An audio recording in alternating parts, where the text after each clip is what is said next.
Okay, good morning class. For today, our lesson is about multiplying rational expressions. Okay, so multiplying rational expressions is the same as the concept is the same as multiplying fractions. That is, we will just multiply numerator times numerator, and then denominator times the denominator.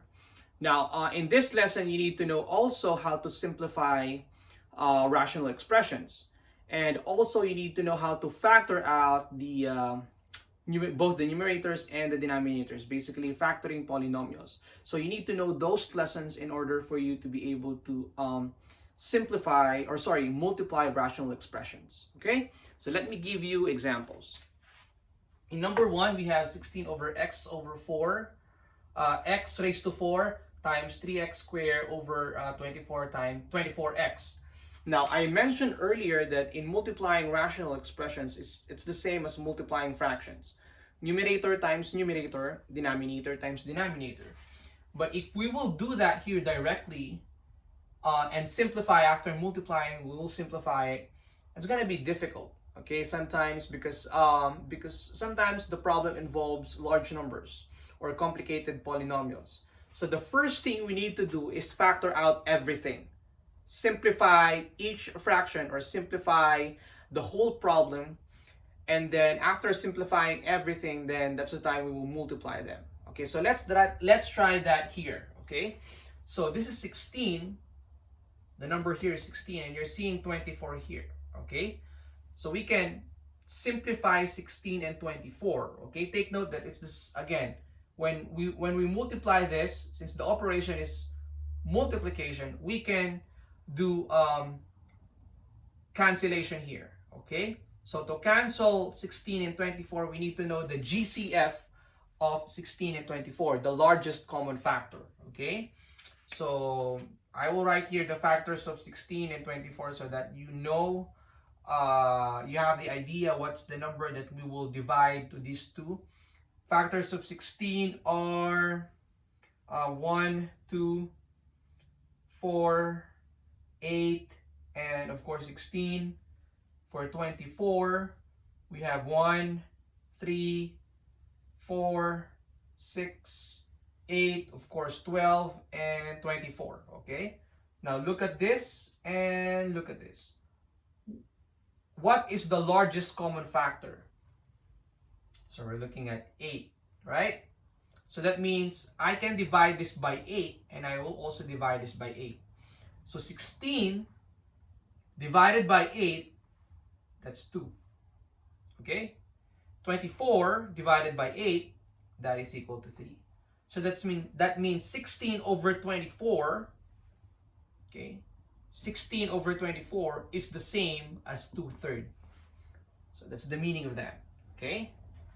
So now we were able to simplify that. I can see here 3 and another 3 here. So both are identical, so I can cancel them. There you go. Next is we have x squared and then x. So I can also simplify that by subtracting the exponent. So you have to look which one is larger. So the larger is 2. So 2 minus 1, I'm going to cancel this. 2 minus 1 is equal to 1. So there will be 1x left here. Okay? And then here, that's x, and this one is also x. So I can also simplify this. It means, so this is larger compared to this one. So I'm going to subtract 4 minus 1.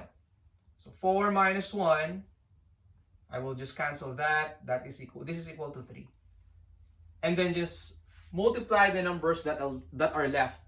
Here, no one's left, so that's just 1. So 2 times 1 is 2. In the denominator, what we have is, so all of this is just equal to 1, so x cubed times 1 is x cubed. Okay, so this is our answer.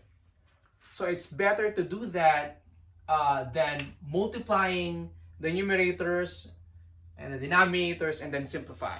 Okay, although if you want to do that, you may do that, but later on you will see that if you're dealing with quadratics and polynomials, it's gonna be difficult. Okay.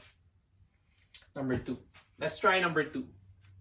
Okay, let's deal first with the variables. Okay, so x raised to 4 and x. So this is larger than this, okay? The exponent of x is 1.